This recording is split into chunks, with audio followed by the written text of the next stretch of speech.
Innal hamdalillah nahmaduhu wa nasta'inuhu wa nastahdihi wa nastaghfiruh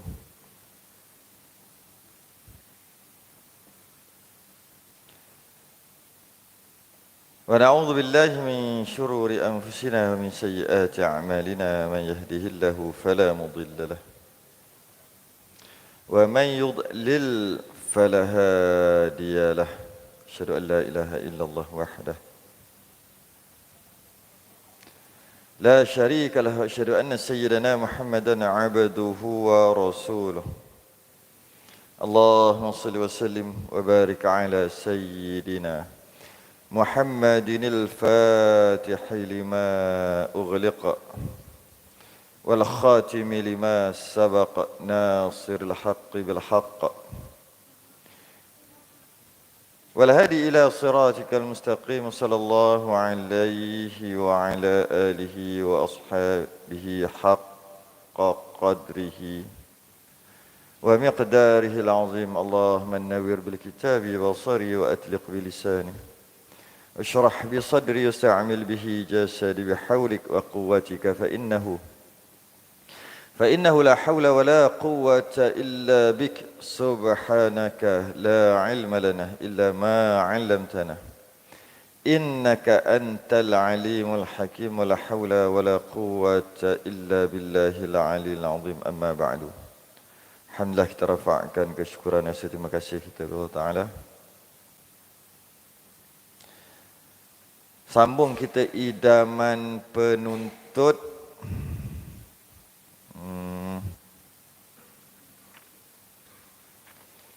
muka surat 16 Rumi. Jawi 35, Rumi 16.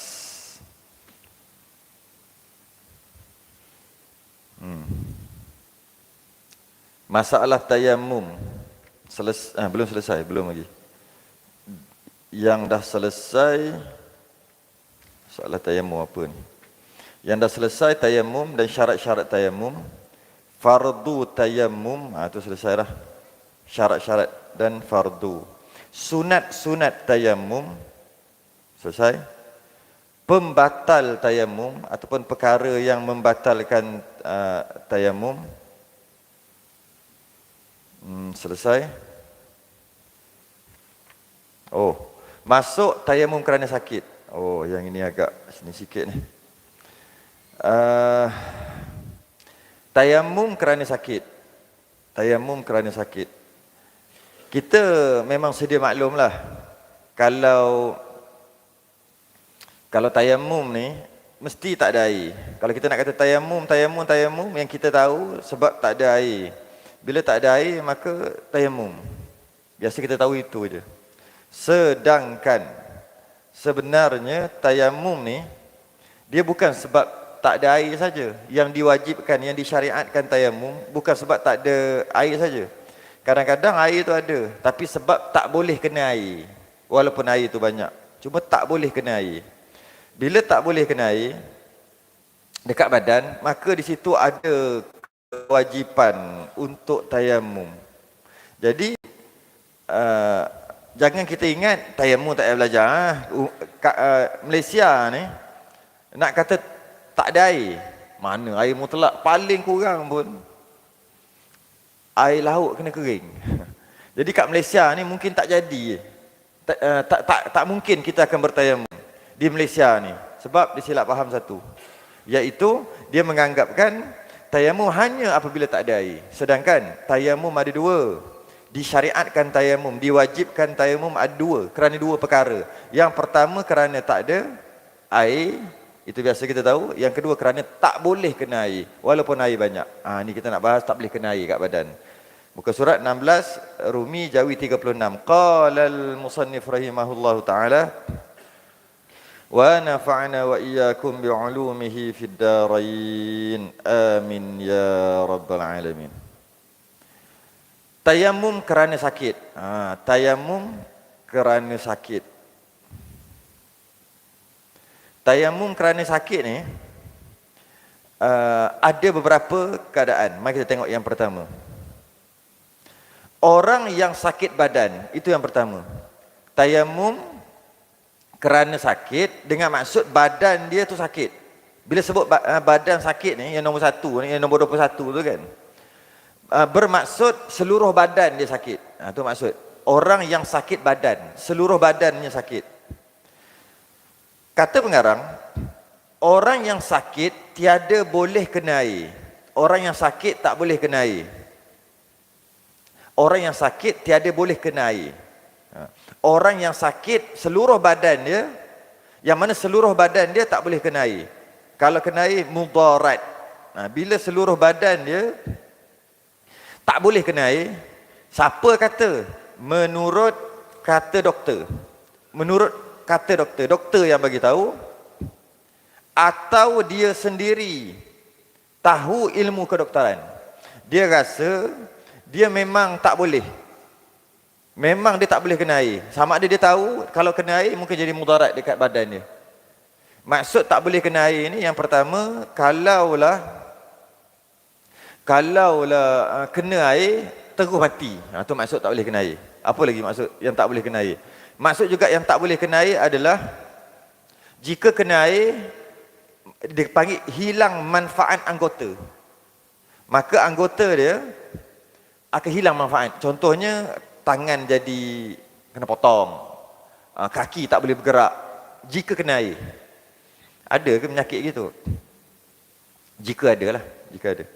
Kemudian maksud juga tak boleh kena air jika dia sakit, kena air meninggalkan parut yang keji.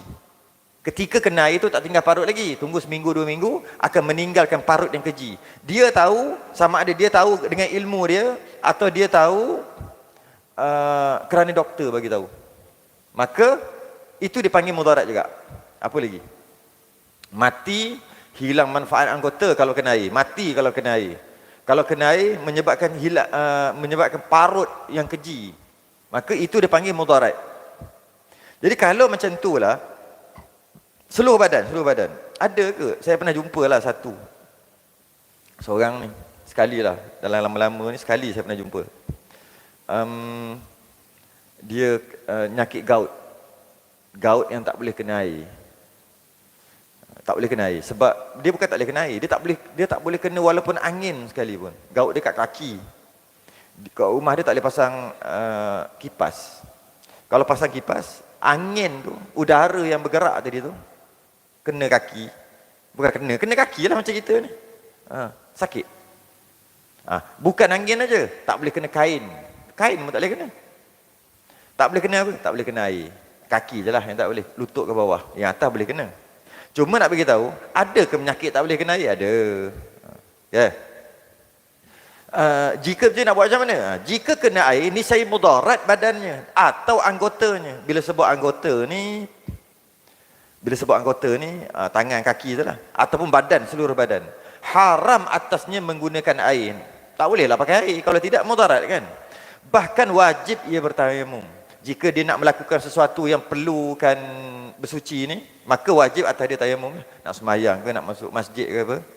Sekiranya ia ada hadas besar, kalaulah dia berhadas besar dan hendak sembahyang. Dia berhadas besar dan nak sembahyang. Dalam keadaan air tak boleh kena. Macam mana? Dalam keadaan tak boleh kena air tu duduk berhadas besar juga. Ni contoh. Tak tahulah, dalam kitab saya baca je. Macam pelik pula. Taklah pelik, tapi dia tak boleh kena air kat badan dia. Tiba-tiba dia hadas besar. Power. Dalam keadaan tak boleh kena air pun dah ada besar lagi. Itu tak tahulah macam mana. Ni mungkin contoh dalam kitab kan dia bagi. Air tak boleh kena kat badan. Kemudian dia tiba-tiba berjunub. Bila dia berjunub, maka bila sampai waktunya nak kena sembahyang. Ketika berjunub tak ada masalah. Tak boleh kena air pun. Bila masuk waktu baru masalah nak sembahyang macam mana? Nak mandi. Ataupun nak ambil wuduk. Dia kena buat macam mana? Ni.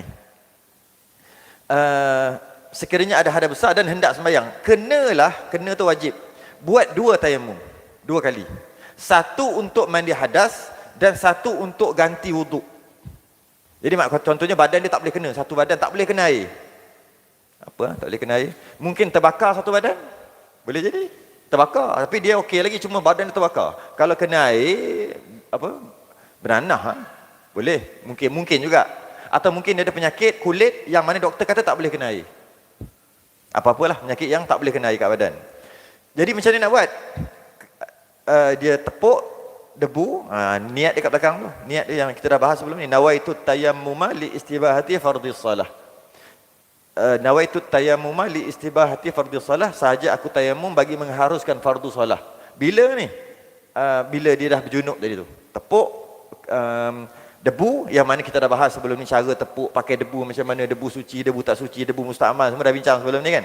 Tepuk, sapu muka, tepuk tangan. Okay, sapu tangan.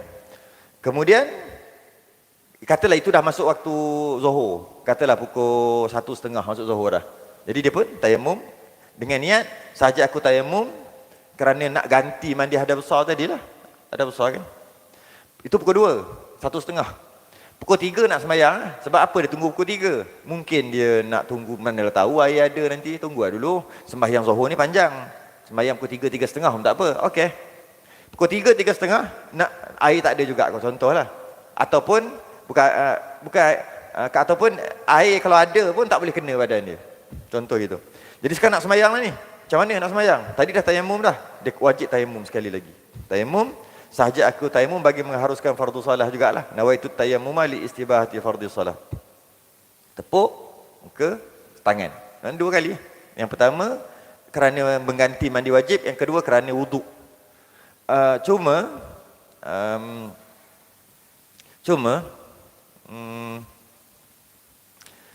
Jika dia tayamum kerana menggantikan mandi wajib tadi, hadas besar, tak batal mandi wajib dia tu. Maksudnya kekal dia tak perlu tayamum dah selagi dia tak buat perkara yang menyebabkan mandi wajib. Selagi tak berjunub, tak perlulah. Sekali tu lah.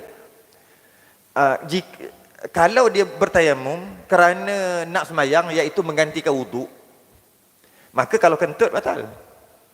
Jadi tayamum pertama, muka dengan kaki, muka dengan tangan juga. Tayamum yang pertama menggantikan mandi wajib. Kemudian lepas menggantikan mandi wajib, bila dia kentut ke, tayamum dia ataupun ganti daripada mandi wajib jadi ke tayamum, dia tetap tak batal. Maknanya bukan Allah nak kena tayamum balik sebab tadi kentut. Tayamum apa kena balik? Tayamum kerana menggantikan mandi wajib tadi. Tak perlu. Tapi kalau dia tayamum kerana nak sembahyang, tengah-tengah sembahyang ke sebelum sembahyang kentut, itu batal. Padahal tayamum sama tayamum. Jadi dia bergantung kepada niat apa, dia tayamum tu dia niat apa. Jika dia tayamum tu dia berniat untuk mandi wajib, maka perkara yang membatalkan wuduk tak terbatal lah mandi wajib dia. Tak terbatal lah. Pelik juga kan kalau tidak. Baik. Jadi yang demikian sahlah sembahyangnya, tiada kena qada. Sah sembahyang, tak perlu qada. Sah sembahyang, tak perlu qada. Okey. Jadi rasa masalah tak ada apa masalah kat sini lah. Tak ada masalah. Orang sakit tak boleh kena air kat badan, langsung tak boleh kena badan. Kemudian dia berjunub, dia wajib tayamum sebab tak boleh kena air. Kalau nak sembahyang, dia wajib tayamum sekali lagi. Jika dia tayamum kerana nak mandi wajib, tadi menggantikan mandi wajib, jika dia kentut ke, bersentuh lelaki perempuan semua, tetap juga tayamum dia tu boleh kira sebab masalah mandi wajib. Tapi kalau dia niat tayamum tu untuk mengganti wuduk, iaitu untuk sembahyang, membatalkan tayamum dia jika dia pegang perempuan, pegang kemaluan, perkara yang membatalkan wuduk tu lah. Satu selesai. Sakit anggota pula. Sakit anggota. Orang yang anggotanya sahaja sakit. Orang yang anggotanya sahaja sakit, tidak boleh kena air. Anggotanya sahaja sakit, tak boleh kena air. Sekiranya ada hadas besar, wajib ia bertayamum ganti daripada anggota yang tidak boleh kena air itu. Orang yang anggotanya sahaja, yang tadi seluruh badan tak boleh kena air, kemudian berjunub, Kemudian nak sembahyang. Yang ini anggota je. Bila sebut anggota, mungkin tangan, mungkin kaki, mungkin peha, sebahagian. Sekiranya ada hada besar, orang pelik agak kali ni. Sakit-sakit kaki, sakit tangan, sakit terbaluk ni, junub juga. Power. Taklah mana tahu nak jadi. Sebenarnya baru teringat pula. Sahabat pernah jadi macam ni, baru ingat. Sahabat pernah jadi gini. Sahabat pernah kena baling batu lah macam tu kan. Kena batu kepala dia. Maka luka dan memang tak boleh kena air. Tak boleh kena air, sakit tak boleh kena. Kalau kena air dia akan ni lah. Jadi sahabat ni tanya sahabat yang lain. Aku agak-agak lah. Aku berjunub. Tu kata tadi sakit-sakit pun berjunub kat tu. Aku agak-agak lah. Boleh tak tayamum? Sebab tayamum syariat dah ada. Tapi tayamum tu pengganti uduk untuk sembahyang. Sekarang ni berjunub. Bukan uduk. Bukan ganti uduk, berjunub. Kau agak-agak boleh tak kalau aku tayamum macam seolah-olah ganti uduk juga? Boleh tak agak-agak? Kawan dia kata, aku rasa, ni kita kena ambil perhatian jugalah. Tak reti jangan jawab. Boleh mati yo. Ni mati, sahabat ni mati nanti. Agak-agak macam mana? Dia kata aku rasalah kalaulah tayamum tu sekadar menggantikan wuduk. Kalau mandi wajib tak boleh sebab mandi wajib ni ada besar. Kau kena mandi juga. Maka dia pun mandi juga. Lepas tu mati sebab infection lah kita kata. Mati sahabat Nabi. Sampai berita kat Nabi. Nabi kata apa kat sahabat yang bagi fatwa tadi? Engkau telah membunuh dia. Moga-moga Allah membunuh kamu. Allah, risau je dengar. Dah tak tahu, jangan bagi tahu. Jangan cakaplah tak tahu. Menyebabkan mati. Baru teringat. Memang ada tak? Sakit-sakit pun junub juga. Junub cerita lain. Sakit-sakit lain tak? Okeylah berjunub. Jadi sakitlah mana-mana kaki ke tangan ke sakit ni. Tak boleh kena air. Sakit sungguh tak boleh kena air ni. Lepas sekiranya ada hada besar, wajib ia. Sekejap, satu lagi, teringat lagi satu. Di Terengganu ada seorang ni telefon saya. Dia kata dia dengan isteri dia accident naik motor. Accident jatuh. Dia adalah cedera, isteri dia pun cedera.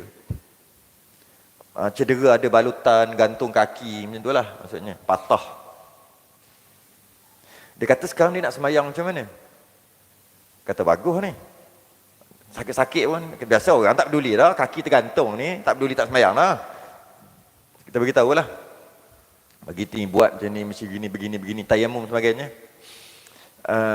Lepas tu sembahyang yang mana mampu, ambil pakai air, ambil untuk pakai spray, sebagainya, beritahu lah. Kata apa tu, ambil isteri macam ni isteri. Isteri, Alhamdulillah dia kata. Dia kata Alhamdulillah, kenapa? Memang teruk juga, kaki tergantung juga. Tapi isteri sekarang ni haid, dia kata.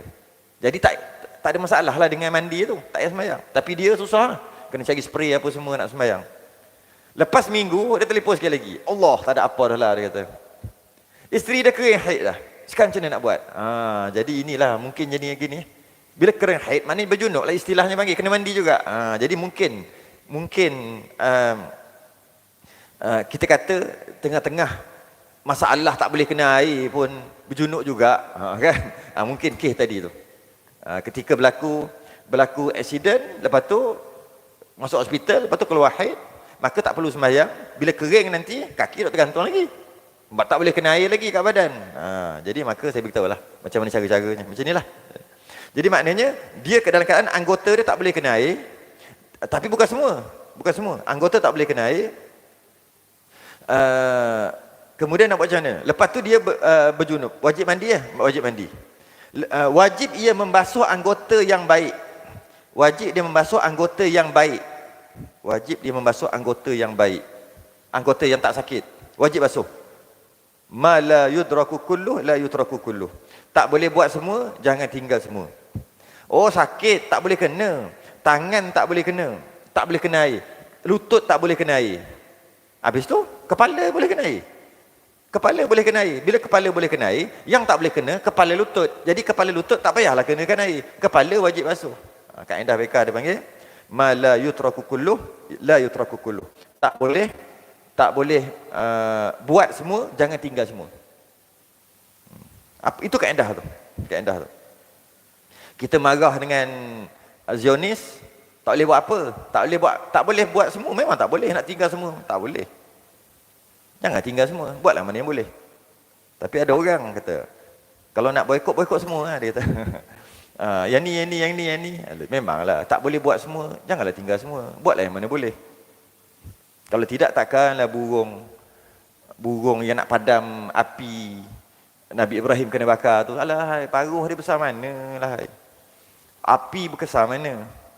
Kan binatang lain tanya, kau ni apa benda? Tak mendatangkan kesan. Besar paruh tu, sikit sangat, setitik. Tak sampai jatuh kena api tu, dah hilang dah. Dah jadi wap dah air tu. Dia kata, kuang aku boleh jawab depan Allah nanti. Kau boleh jawab? Kau buat apa? Langsung tak buat. Tak boleh buat semua, jangan tinggal semua. Macam tu lah. Tak boleh kena air semua satu badan. Tak boleh semua, tak apalah, semua tak boleh kena. Tapi kalau boleh kena separuh, kenakanlah separuh. Mandilah wajib separuh tu. Habis separuh lagi macam mana? Separuh lagi tak boleh kena air. Tak payahlah kenakan air. Gitu. Okay? Dan boleh basuh, wajib ia membasuh anggota yang baik, yang tak sakit, dan boleh basuh dahulu kemudian bertayamum. Dan tiada disyaratkan tertib pada hadas besar. Maksudnya dia boleh, katalah separuh kita ambil kepala lutut lah, mudah kira. Kepala lutut tak boleh kena air. Tak kisahlah terbakar ke, kalau kena berulat ke, tak kisahlah. Lutut tak boleh kena air. Bila lutut tak boleh kena air, apabila lutut dia tak boleh kena air, dia nak berjunub, nak mandi. Mandilah selain daripada lutut. Selain daripada lutut tu, mandi lah. Habis lutut tu macam mana? Lutut tu jangan bagi kena air. Nanti dia akan tayamum, dia akan sebut nanti. Cuma, apa yang tak boleh kena, jangan kenakan. Yang boleh kena, kenakan air. Kemudian, bila hendak sembahyang, wajib basuh. Yang tadi tu mandi wajib. Jadi, kita dapat faham macam ni. Kalaulah dia berjunub dalam keadaan lutut tak boleh kena air. Kiaskanlah lutut ke, siku ke, telinga ke, kias yang lain. Saya nak bagi contoh lutut. Tak boleh kena air. Wajib mandi, mana yang boleh kena air, wajib kenakan air. Kemudian, dia wajib tayamum. Bila sebut tayamum, muka dengan tangan. Bukan tayamum kat kepala lutut. Bila sebut tayamum, muka tangan. Takut-takutlah, sakit kat lutut. Dia pun sapu debu kat lutut. Tak. Bila sebut tayamum je, muka tangan. Sakit dekat mana pun, bila sebut tayamum, muka tangan. Selain daripada muka tangan, tak ada anggota lain. Dua ni je, muka tangan. Sakit dekat ibu jari kaki. Sebab buruk kecil manis. Contoh lah, tak boleh kena air. Nak kena mandi wajib. Kecil manis, mandi wajib. Okay. Nak mandi wajib. Basuh seluruh badan, ibu jari tu balutlah dengan apa, tuala ke apa. Lepas tu tak boleh kena air, tak boleh kena air. Lepas tu macam mana nak selesaikan ni, mandi wajib ni? Tayamum. Dan dia kata kat sini, tak ada tertib. Boleh juga lepas mandi baru tayamum, ataupun tayamum dulu baru mandi wajib. Boleh dua-dua. Seeloknya tayamum dululah. Tapi tak semestinya. Sebab apa? Sebab kalau mandi dulu, lepas tu baru tayamum, nanti penuh kat muka, bertepek-tepek debu. Tapi tak ada masalah pun. Lepas tu silap-silap kena basuh balik muka tu. Sebab habis penuh, jadi bedak lah debu tu. Tapi kalau tayamum dulu, sahaja aku tayamum bagi menggantikan tempat tak kena air dekat lutut, dekat ibu jari kaki dan sebagainya. Sahaja aku tayamum bagi mengharuskan fardu solah, boleh juga. Kemudian tayamum. Lepas tayamum baru mandi. Selesai. Tapi ibu jari itu jangan bagi kena yang tempat sakit tu. Itu cara dia. Dan dia tak perlu tertib sebab mandi wajib tak ada tertib. Selesai. Tu kalau hadas besar. Kemudian bila hendak semayang, bila nak semayang, wajib basuh anggota wuduk. Ini masalah, dan tadi hadas besar, ni hadas kecil pula. Nak semayang, kita bagi contoh, sama jugalah. Kalau ada sakit tadi, yang tak boleh kena air tadi, dekat kepala lutut, tak ada masalah. Sebab kepala lutut bukan anggota wuduk.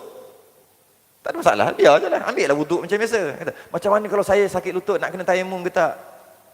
Sakit lutut, nak tayamum ke tak? Berhadas besar ke? Bukan hadas besar, ada kecil je. Nak semayang. Berhadas besar, tidak. Jadi, masalah sakit kat lutut. Tak jadi isu. Masa bila orang ambil wuduk sapu lutut kat air kat lutut? Jadi, ambil basuh muka, tangan, kepala, kaki. Lututnya lutut. Lutut bila mandi wajib, baru ada kena-mengena. Wuduk tak ada kena-mengena. Jadi, contoh yang kita nak bagi dekat ni lah, ibu jari kaki. Buruk, ada masalah tak boleh kena air. Nak sembahyang. Bila nak sembahyang, ibu jari kaki tu ada kena-mengena sebab wajib basuh anggota wuduk. Okay? Wajib basuh anggota wuduk yang baik dahulu. Lepas itu bertayamum ikut tertib anggota wuduk, ikut tertib anggota wuduk. Maksudnya, okey, sekarang masalah dekat ibu jari kaki. Nak sembahyang, nak kena ambil wuduk. Bukan badan besar ni, bukan. Macam mana? Nak ambil wuduk kan basuh muka, basuhlah muka. Takkan tak kerti kot. Niat Niat apa? Niat wuduk. Nanti kaki tak boleh kena air. Tunggu sampai kat situ dulu baru kita cerita. Sekarang belum sampai lagi, baru muka kan. Jadi niat saja aku ambil wuduk, basuh muka. Macam biasa. Tangan dia tak ada masalah. Basuh lah. Macam biasa lah. Kepala tak ada masalah. Sapu lah. Okay. Kaki kanan tak ada masalah. Basuh kaki kanan. Kaki kiri baru ada masalah. Ibu jari kaki tadi. Kenakan air dekat yang elok dulu. Tak kalau semua buruk. Kan tadi kata ibu jari kaki je. Maka ibu jari kaki tu tak payahlah kena air. Jari, apa dia panggil? Jari kaki telunjuk. Apa dia panggil? Jari sebelah jari itulah. Jari tengah kaki. Jari telunjuk kaki. Jari manis kaki. Jari kelingking kaki. Kan tak ada masalah. Bagilah kena air. Kemudian pula yang tumit tak tumit, buku lali semua kan tak ada masalah. Kenakan semua. Yang tak boleh kena air cuma ibu jari kaki. Tak perlu kena. Lepas tu, lepas pada tu baru tayamum. Lepas tu baru tayamum. Itu kalau dekat ibu jari kaki. Kalau dekat tangan masalah sikit. Kalau dekat tangan. Dekat tangan masalah. Katalah ibu jari tangan. Masalah. Aku jari ni ke? Masalah. Jadi sama juga nak semayang. Bukan badan besar ke? Bukan. Nak semayang badan kecil. Nak ambil wuduk. Basuh muka. Sebab apa boleh basuh muka? Sebab sakitnya kat tangan, kat jari, bukan kat muka. Basuh muka, lepas dah basuh muka, niat wuduk macam biasa, basuh tangan. Yang mana boleh? Katalah tangan kiri kan yang sakit kat sini. Tangan kanan basuh semua. Tangan kiri basuh mana boleh? Yang mana tak sakit? Yang sakit ni. Okey. Bila sampai ni jangan basuh. Jangan basuh. Lepas pada tu selesai tangan. Tapi sebenarnya tak selesai sebab masih lagi ada yang tak kena air. Macam mana nak buat ni? Sapu kepala? Tak boleh. Sapu kepala tak usah wuduk. Jadi berhenti sekejap wuduk, berhenti sekejap. Sekejap lagi sambung balik ni, berhenti sekejap je. Ambil debu, tepuk. Saja aku tayamum, boleh dua niat. Saja aku tayamum bagi mengharuskan fardu solah, macam niat kat sebelah. Niat ni umum, memang semua boleh pakai. Ataupun boleh juga niat, sahaja aku tayamum bagi menggantikan tempat tak kena air kat ibu jari. Boleh juga. Dua-dua sama je. Bagi mengharuskan fardu solah. Lepas dah tayamum, dia sebut tayamum, muka tangan. Muka, tangan. Tempat ni boleh kena debu tak? Oh tak boleh juga contoh. Tak payah kena debu. Boleh, kenakan debu. Lepas dah apa ni tayamum. Lepas tu buat apa? Selesai dah tayamum. Sambung balik wuduk tadi, ambil air sapu kepala, ambil air basuh kaki. Tu. Susah sikitlah kalau dekat tangan. Kalau dekat kaki tak apa, ada ujung sekali. Ada ujung lah. Jadi wuduk last sekali baru tayamum. Selesailah. Tapi kalau kat ni dia berhenti sekejap, wuduk, sambung buat tayamum, berhenti tayamum pula, sambung wuduk balik. Tetapi tidak wajib tertib antara basuh dengan tayamum. Basuh dengan tayamum pada satu tangan. Umpamanya sakit pada tangan kiri, wajib basuh muka dahulu. Dia beritahu. Lepas itu boleh pilih basuh tangan kanan, dan tayamum ganti daripada tangan kiri, atau tayamum dahulu kemudian basuh tangan kanan, kerana kedua-dua tangan itu seperti anggota yang satu. Demikianlah dikiaskan pada kaki. Bila dia dua je tangan dengan kaki kan tangan ni kira satu ke kira asing? Ni kira satu. Kaki pun kira satu. Dua tu kira satu. Jadi bila basuh muka, basuh tangan, masalah dekat tangan kanan. Masalah. Basuhlah tangan kiri dulu. Boleh ke? Boleh. Masalah kita ambil wuduk pun boleh. Sunat menganan kanan dulu. Tapi harus kalau nak basuh kiri dulu. Macam tu juga. Bila ada masalah tak boleh kena air tangan kanan, nak basuh kiri dulu. Boleh. Sebab dua ni sekali je. Basuh tangan kiri, lepas tu baru basuh tangan kanan, baru tayamum. Boleh. Ataupun kalau sakit tangan kiri, basuh tangan kanan dulu. Boleh je. Ataupun sakit tangan kiri, nak basuh tangan kiri dulu. Pun boleh juga. Tu dia beritahu kat situ. Tak ada tertib kat situ. Sebab tertib dia muka, tangan, kepala, kaki. Muka, tangan, kepala, kaki, tangan ada dua. Nak tertib juga ke? Dia takut gitu. Jadi tak ada tertib dua ni sekali. Macam itulah kaki. Kaki kanan masalah, kaki kiri sihat. Kaki kanan masalah. Bila sampai basuh kaki kiri dulu. Lepas tu baru basuh kaki kanan sikit, lepas tu baru tayamum. Tak ada masalah.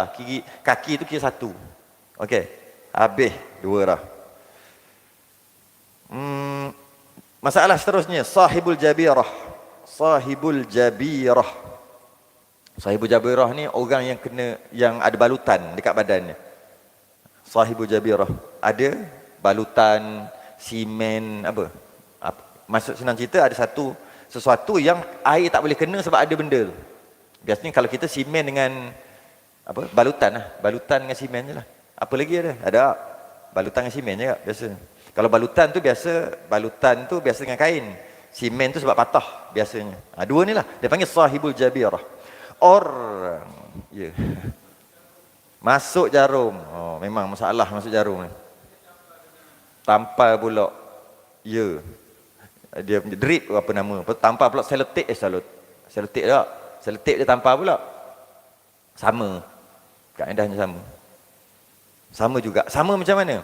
Tampalan yang kata ada tampalan ni, kecil ke besar tak kira. Sama macam mana? Sama macam kaedah tadi. Dia wajib basuh muka, wajib basuh tangan. Lepas tu wajib tayamum. Yang tadi, tapi ada detailnya, kejap nak baca. Okay. Tayamum, kemudian sambung. Kepala, kaki. Ni dah sebut. Soalan tu sebenarnya akan dibaca. Dia soal awal, tak apa. Kita baca. Orang yang luka ditampalnya. Yang tadi nombor 1, sakit badan. Kalau luka, kalau sakit terbakar, tak tampal. Tu beza dia. Ini luka dan ditampal. Ataupun patah di simen. Dengan ditampalnya dengan ubat. Seperti koyok. Dia bagi contoh koyok, apa-apalah tampalan. Atau simen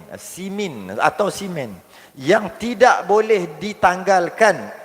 Orang yang tak boleh ditanggal. Apa maksud tak boleh? Bukan tak boleh, boleh nak tanggal. Ambil tukuk pecah boleh, ambil gunting kerat boleh. Maksud tak boleh tu doktor tak bagi. Kenapa pula doktor tak bagi? Kerana menyebabkan mudarat. Itu maksud tak boleh. Mana ada orang kena balut tak boleh? Mana? Boleh je. Maksud tak boleh tu memudaratkan jika buang. Memudaratkan jika buang. Termasuklah jarum. Jarum yang nak masuk air, nak masuk darah tu, samalah tu. Kalau buang boleh ke? Boleh, tapi memudaratkan. Mudaratkan mana? Mudaratkan masuk air semua kan? Nak semayang cabut. Boleh. Lepas tu bila nak masuk air balik, cocok balik. Dan kawan tu cari penuh ni, biru cari juga tak jumpa. Tiba-tiba jumpa, cabutlah. Datang balik. Datang pula yang pelatih tu, yang baru-baru tu. Muda-muda baru-baru, cari pasal satu. Bekok pakcik tu punya tangan. Biru. Mari staff nurse yang lama tu trek masuk. Sekejap. Saya tahu lah, saya mengajar kat hospital Kuantan. Kadang-kadang kita pergi masuk, tengok kan. Sekejap datang main tepuk lah. Masuk. Saya pergi tanya, apa khabar cik? Baik. Sebab dia ada, setiap hari Jumaat, dia ada orang berjalan. Saya masuk grup lah. Tak selalu, jarang-jarang kan. Dengan Haji Nasir. Balok Pine. Kenal tak? Tak selalu. Tapi kata, hari ni kita mengaji, kita belajar, tapi kita sambil-sambil kita buat praktikal. Pergi tanya. Majoriti tak tahu pun kena macam ni. Kena tayamum. Debu ada bawa debu. Debu. Nak buat apa?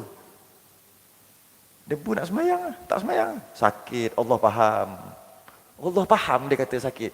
Takkan Allah. Kita tak minta jadi sakit. Bila sakit, tak semayang pun Allah faham. Suka hati dia je. Tapi tak boleh. Orang tengah sakit, kita tak boleh. Dalam kuliah sedap kata. Memang sedap pun. Tapi kat depan dia tak boleh. Debu tak ada. Debu. Saya tanya. Tak tahu pun penggunaan debu tu. Debu tu masuk tayamum. Tak tahu pun. Malah tak semayang pun. Tempat yang paling banyak kematian, tapi tak semayang. Hospital lah. Lagi. Tengok dia punya surau dia besar mana? Besar tu. Tu pun 2 orang semayang. Itu pun staff lain, staff dia ada tempat dia. Ini cerita yang sakit ni. Sepatutnya tempat yang paling banyak kematian, lagi banyaklah orang semayang. Sebab takut mati. Sebab orang yang sakit, dia lebih dekat dengan kematian di hospital. Jadi sepatutnya, aku ke mati lepas ni. Jadi takut, jadi banyak semayang. Ni tak semayang. Yang paling menyedihkan, orang surau masjid lah. Hari-hari nampak, tapi tak nampak. Bagaimana? masuk hospital, pergi. Tak sembahyang dah 3 hari. Aduh, macam mana dia mari masjid buat apa selama? Mari istiqamah lagi. Regular customer masjid tu. Tiba-tiba hilang 3 hari. Rupanya sakit. Bila pergi, maksudnya boleh makan lagi lah. Bukannya gitu, boleh lagi. Datang bawa buah. Sedap buah. Sedap ni maknanya boleh lagi lah. Maksudnya makan tu boleh duduk lagi. Sakit tapi boleh duduk lagi makan. Mau beli anggur kat aku. Ada butir, beli tak ada biji. Siap boleh lagi pilih. Boleh keluar beli bubur kat luar, makanan dalam ni tawar tak sedap. Maknanya boleh lagi, maknanya okey lagi ya. 3 hari tak sembahyang. Padahal kalau orang memang tak sembahyang, tiba-tiba tak sembahyang kat hospital, okey. Memang dia bukan jenis sembahyang. Tapi orang jenis tak tinggal sembahyang. Tak tahu kenapa jadi gitu. Sebab apa dia kata tak boleh nak ambil wuduk. Sebab tak boleh gerak, kena ikat maksudnya kena gantung tu lah, ikat, tak boleh bergerak. Tak ada orang bantu. Sakit dia tak minta, Allah faham. Suka hati. Allah faham. Apa Allah faham? Kalau kena tarik nyawa saat tu, su'ul khatimah tu. Mati tak semayang, mati su'ul khatimah. Bukan dia ahli neraka, bukan. Mati ni dia ada tanda. Mati baik, mati buruk. Bukan mati buruk tu masuk neraka, tak. Neraka tu bukan urusan kita. Cuma dia panggil mati buruk lah. Mati bunuh diri. Takkan kita nak kata mati baik kot. Dia bunuh diri, mati. Mestilah kita kata mati buruk. Mati rompak bank, lepas tu lagi kena tembak mati. Takkan nak kata mati baik, mati buruk lah. Tapi kita bukan kata dia masuk neraka, bukan. Itu timbang lah nanti. Dekat akhirat. Cuma nak beritahu yang kita minta, nak husnul khatimah, tak nak su'ul khatimah. Kita minta dalam semayang hari-hari tu. Ni mati macam ni tak nak. Iaitu mati ujung-ujung hayat tak semayang. Takut-takut lah. Ni dia tak tahu. Macam mana? Okay? Macam mana cara-caranya? Cara-caranya adalah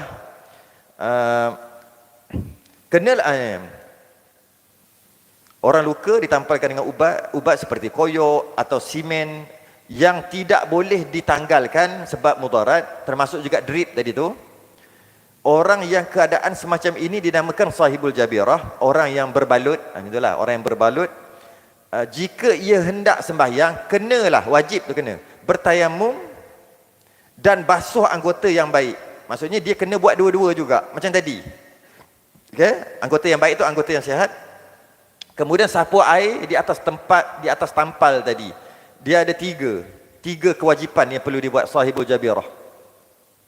3 nak sembahyang. Ada tampalan dekat tangan ni. Kita ambil tangan kat sini, ataupun simen sebelah. Maka nak sembahyang wajib ambil uduk, basuh muka. Jadi soalan lah, macam mana nak ambil uduk? Nak berjalan tak boleh kan? Orang tak ada. Kau nak pakai spray macam mana? Kata pegang spray boleh? Spray nak sapu? Betul tak? Dia akan jadi persoalan tu. Tak tempat tangan sebelah tak boleh? Boleh. Minta lah tolong orang. Tak tolong orang. Kadang-kadang kita bak makan ni boleh. Bak mentah ke darah ni boleh kita kadang-kadang. Tahu je. Tak boleh makan dengan tangan. Jangan suap, aku katakan suap dengan sudu. Sedang sikit masuk. Minum gok-gok tak boleh. Sakit dah. Habis tu nak pakai apa? Pakai straw. Oh, air ni tak boleh minum dah. Air ni tak boleh minum. Nak minum air ni. Mahal-mahal je air dia. Maknanya pandai fikir dalam masalah makan. Sama nak masalah ibadah kena pandai fikir lah. Kalau tak ada pakai spray tu, fikirlah. Malah kalau kita tengok kitab-kitab fiqh yang tebal-tebal, dia kata jika dia mampu, ada kemampuan, wajib upah orang kalau orang tak ada. Anak tak ada, semua tak ada. Tak mau jaga. Tengok ada orang, berapa upah kau? Sehari 5 kali. Untuk buat begini-beginilah. Tak kisahlah, mungkin cuci pampers dia ke. Kalau kata dia ada najis, cuci. Mungkin kalau tak ada tu pun, untuk ambil air, buat begitu gini, berapa upah? Dia kata, sekali RM10. Mana 5 kali, wajib 5 kali RM50. Dia ada duit berapa? Ada 200,000 dalam bank. Wajib dia upah. Kalau tak ada orang jaga, yang eloknya anak lah. Cuma kalau tak ada, nurse tak boleh lah kalau lelaki kan. Nurse lelaki. Kalau nurse perempuan, susah juga kan. Pakai sarung tangan lah, masalah lah. Cuma wajib upah, wajib. Jika mampu. Jika tak mampu, barulah. Jika mampu, wajib upah. Wajib upah. Untuk sembahyang tadi. Okey. Katalah ada dekat tangan ni. Jadi dia pun ambil air, sapu muka dengan ni, ambil wuduk. Kemudian basuh dulu tangan ni. Basuh. Kemudian tangan ni okey, basuh lah. Basuh. Ni okey, katalah nampak siku, basuh. Mana yang boleh? Ini tak boleh lah. balutan ataupun simen kat sini. Okey, macam nak buat? Ambil air, basahkan tangan macam ni, basah. Bukan jiruh, basah tangan-tangan, sapu, wajib sapu. Itu ada kat situ kata. Kemudian sapu dengan air di atas tampal tadi. Sapu ni wajib. Bukan sunat, wajib. Cuma dia tak buat secara tersusun 1 2 3. Lepas sapu tu buat isyarat. Kalau dia kata kena basah, baik tuang air. Bukan sapu buat syarat, ambil lepas dah basah ni, sapu. Sapu. Atas buat syarat. Itu kalau boleh, kalau sakit tak apa. Okay. Kemudian taimum. Lap dulu. Ambil debu, tepuk, niat sahaja aku tayamum, dua niat boleh. Sahaja aku tayamum bagi menggantikan tempat tak kena air kat tangan. Bagi mengharuskan solat fardu kan Allah Taala, ataupun niat yang dalam kitab kita yang sebelum ni, nawaitu tayammuma li istibahati fardhi salah, sahaja aku tayamum bagi mengharuskan fardu solah, boleh juga. Okey, kemudian ambil tayamum, sapu muka, lepas tu tangan kan boleh kena debu, tangan ni tak boleh, kena je lah, yang mana boleh. Kena debu sini, kena mana lagi. Okey, dah selesai, ambil air, sapu kepala, jangan lupa, kan berhenti tadi, ambil air, sapu kepala, ambil air, basuh kaki. Lagi susah. Masa sehat senang, masa sakit susah, lagi susah. Masa sihat senang, pun tak berapa nak sembahyang lah. Pun malah lah. Masa sakit lagi susah. Ada orang kata sepatutnya masa sihat susah pun tak apa, susah sikit. Tapi masa sakit patutnya senang-senang. Ini masa sakit lagi susah, masa sihat senang. Gitulah bahas mazhab Syafi'i. Mazhab lain dia, mazhab Hanafi dia, tak ada masalah pun, tak ada tayamum pun. Dia tak ada dua taharah dalam satu keadaan. Jadi mazhab lain, basuh mana boleh, sembahyang. Tak ada tayamum, tak ada apa-apa. Tak ada sapu-sapu, tak ada. Basuh yang mana boleh basuh. Kemudian sembahyang. Itu mazhab Hanafi, mazhab lain. Mazhab Syafi'i dia gini. Mesti ada tayamum kat tengah tu. Dah lah susah pula tu. Dah lah tu, ada keadaan kena qada pula tu. Dah lah susah-susah sembahyang, katalah kena ikat kaki ke tangan tadi, katalah 3 bulan, 100 hari je lah kata. Sembahyang susah dengan nak tayamum, dengan setiap kali sembahyang ambil uduk tayamum susah, sembahyang pun susah. Setelah 100 hari sihat, buka dia simen, buka balutan dia, wajib qada 100 kali 5, 500 kali balik. Baik tak payah sembahyang. Nanti kena qada juga. Kalau tak kena qada, okey lah, susah sikit, baik tak payah sembahyang. Tak boleh kata gitu. Sebab sembahyang tadi namanya solat hormat waktu namanya. Solat hormat waktu. Solat yang tak boleh, solat yang dilaksanakan tapi tak cukup syarat-syarat. Tak cukup syarat kan. Jadi solat hormat waktu ni, solat yang masalah tadi tu, solat hormat waktu, sebab apa kena qada? Sebab sebenarnya solat tu, jika dia sihat, akhir sekali dia sihat, masalah dia tadi telah selesai, simen dia telah buka, sakit dia telah boleh kena air dah, maka sembahyang dia tak sah. Tapi kalau sebelum dia sihat, dia mati, sembahyang dia sah. Tak perlu qada sebab dia dah mati. Nak qada macam mana? Yalah, betul lah. Kalau kena qada, macam mana nak qada? Dah mati. Jadi kalau tak nak qada, mati. Boleh kata? Tak adalah. Mazhab Hanafi tak ada. Mazhab Hanafi kenakan muka tangan macam biasa, sembahyang macam biasa, tak kena qada. Yang itu kena bab lain, nanti dulu. Saya nak baca. Sebab dalam kitab tu kita baca dulu. Bab nak tukar mazhab lain, macam mana nak lompat mazhab lain ke, macam mana, apa syarat-syarat disiplin, itu bab lain nanti. Panjang cerita, panjang cerita. Dan ada yang kena qada, ada yang tak kena qada. Ni ada 5. Kita habiskan 5 ni. Ya. Hukum sembahyang hukum sembahyang dia lepas dia sembahyang dalam keadaan ambil wuduk, lepas tu tayamum, lepas tu sambung wuduk balik tadi tu, kerana ada masalah tadi, ada 5. Yang pertama, 5 kan. Jika tampal itu pada anggota tayamum, muka tangan, wajib qada bila sudah sembuh, sama ada diletak tampal itu dalam masa suci atau dalam masa berhadas. Tak kira. Jika tampalan tadi tu, yang kata tadi kan, saya ulang balik, masalah apa? Masalah ambil wuduk, ada tempat tak boleh kena air. Jadi ambil wuduk, berhenti kejap, sapu air atas balutan, tayamum, sambung balik uduk tadi tu. Jika tampalan tadi, simen ke apa yang tak boleh kena air tadi, di atas anggota tayamum, maksudnya muka dan tangan, maka dia kena qada sembahyang. Yang tadi itulah yang kena qada, yang tiba-tiba nak tiba-tiba terasa nak jadi orang India ke Bangladesh ke yang mazhab tiba-tiba nak mazhab Hanafi tadi kan. Yang ini memang kena qada balik. Mazhab lain tak kena, mazhab Syafi'i kena qada. Jadi sama ada sebelum dia simen, kita ambil contoh simen tampal tadi, dia ambil uduk dulu. Kejap-kejap aku nak ambil uduk dulu. Tetap juga sama. Kena qada juga. Yang kena qada bila dia batal, dia ambil uduk, muka tangan, lepas tu sapuh tadi lah, tayamum, kena qada juga. Walaupun sebelum tampal tu, dia dah ada uduk. Walaupun. Okey.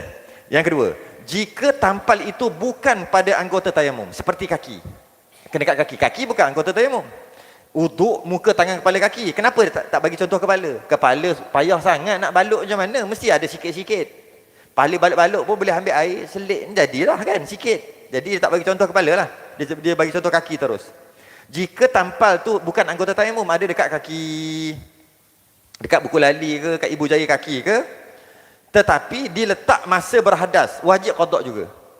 Maksudnya yang tadi yang kata kecil manis tadi tu, doktor kata tak boleh kena air dah lepas pada ni. Tak boleh kena air. Dia dalam keadaan tak ada wuduk ni. Dia tak ada wuduk. Maka doktor pun balut ibu jari kaki dia. Balut. Itu bukan anggota tayamum. Bukan anggota tayamum. Tapi dia balut. Bila balut, dalam keadaan dia tak ada wuduk. Dalam keadaan dia tidak ada wuduk.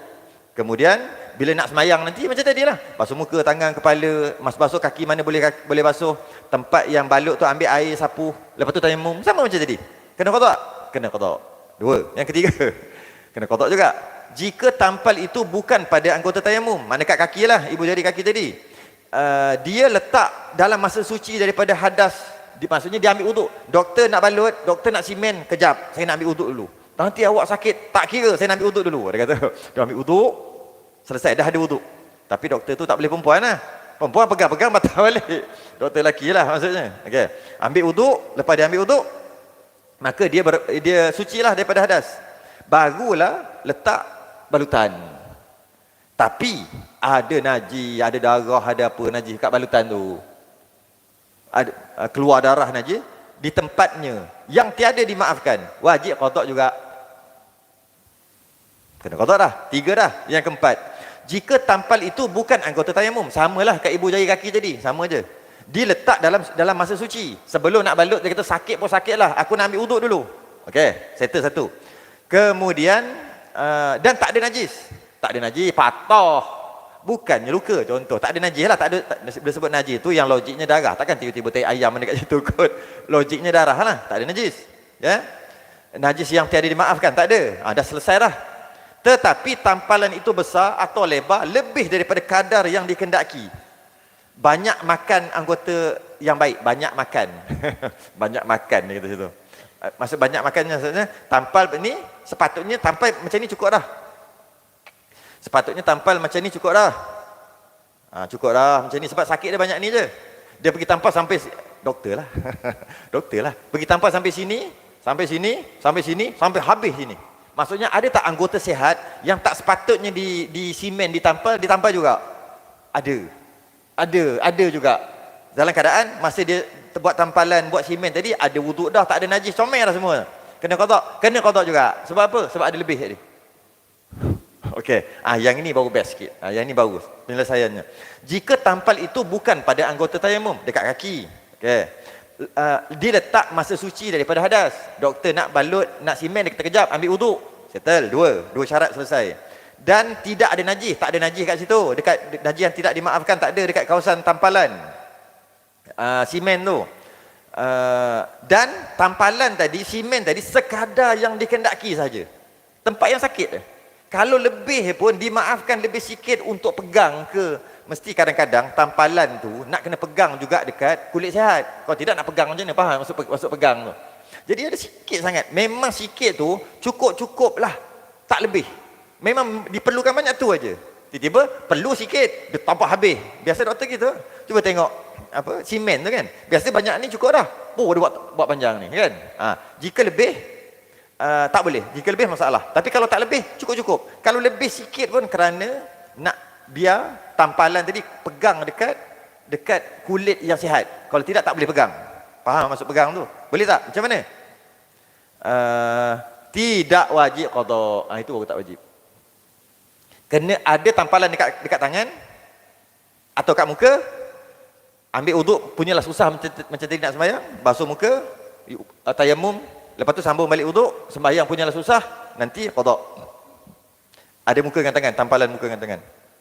Ada dekat kaki, bukan anggota tayamum, tapi masalahnya pula ada najis, darah, wajib qada. Susah nak sembahyang, wajib qada.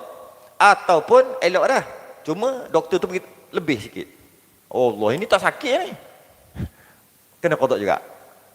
Ataupun semua cukup lengkap dah, yang sakit tu ngam-ngam je, cantik dah, tak ada najis, tak ada apa, tapi doktor perempuan masih dia pegang tu batal wuduk, kena qada juga. Susah dah lah tu. Ni yang last, satu tayamum boleh digunakan untuk satu fardu dan beberapa sunat sahaja, tidak sah digunakan untuk dua fardu macam wuduk. Tidak sah satu tak boleh, maknanya nak sembahyang zuhur kena buat sekali daripada awal sampai akhir tu. Masuk asar pula tak batal wuduk lagi, kena buat semua, kena buat 5 kali. Satu fardu nak qada baik janganlah. Letih nak qada kan. Kalau nak qada sembahyang dulu tunggu sihatlah. Kan? Susah setiap kali nak qada wajib. Setiap kali tu kena tayamum, buat ambil wuduk tayamum. Tidak sah satu tayamum digunakan untuk khutbah dan sembahyang Jumaat. Pendeknya tiap-tiap satu fardu satu tayamum. Tak sah, dia bagi dia selit sikit tentang khutbah Jumaat. Ketika naik untuk khutbah Jumaat, itu perlukan wuduk. Maka orang, kalau katalah imam khatib tadi ada masalah tadi, tak dekat kaki tadi, dia perlu tayamum sekali untuk naik khutbah. Kemudian, bila nak semayang, tayamum sekali lagi. Sebab semayang wajib lain, khutbah wajib lain. Dia selit pula kat situ. Susah. Susah. Lebih baik jangan sakit lah. Boleh kata? Mana boleh sakit, mana boleh. Macam mana? Tak tahu. Macam mana? Tapi mazhab lain, kebanyakan mazhab lain. Jadi bila saya pergi saya buat jalan pergi di hospital, jalan pergi. Tak tanya dia orang semayang ke tak. Saya kata semayang ke tak. Akhir sekali, ialah dulu kita pun agak keras juga. Tak boleh mazhab Syafi'i kan. Tiba-tiba nak tukar mazhab lain. Apa hal? Dulu. Bila tengok, lebih baik janji semayang je lah. Janji semayang lah. Bila kita tengok majoriti yang tak semayang tu, kita rasa baik semayang je lah. Macam mana tu kira tolak tepi. Jangan kita kerah yang ni akhir sekali langsung tak semayang. Itu pengalaman saya di hospital. Terus Sungai Buloh dulu. Ini hospital Kuantan ni. Pengalaman tak payah kita tekan lah. Bila tekan? Bila dah sihat, masa tu kita ajar. Mari erek dia, mari belajar. Tapi ketika kejadian semayang. Macam mana nak semayang? Ambil yang mana boleh kena. Kenakan yang mana boleh kena air, lepas tu semayang. Nak semayang berdiri ke? Duduk berdiri, berguling kot mu, janji semayang. Sekarang ni punya. Sekarang ni, tak boleh kita kerah. Mana tayamum? Mana dabu? Asal tak boleh? Pergi panggil, telefon ambil. Lah kali tak tahulah, tak semayang terus. Kan? Malas. Wallahu alam, tersambung pula bab khuf. Akan datang, kita sudah tasbih kafarah dan subhanallah. Syada Allah, astagfirullah.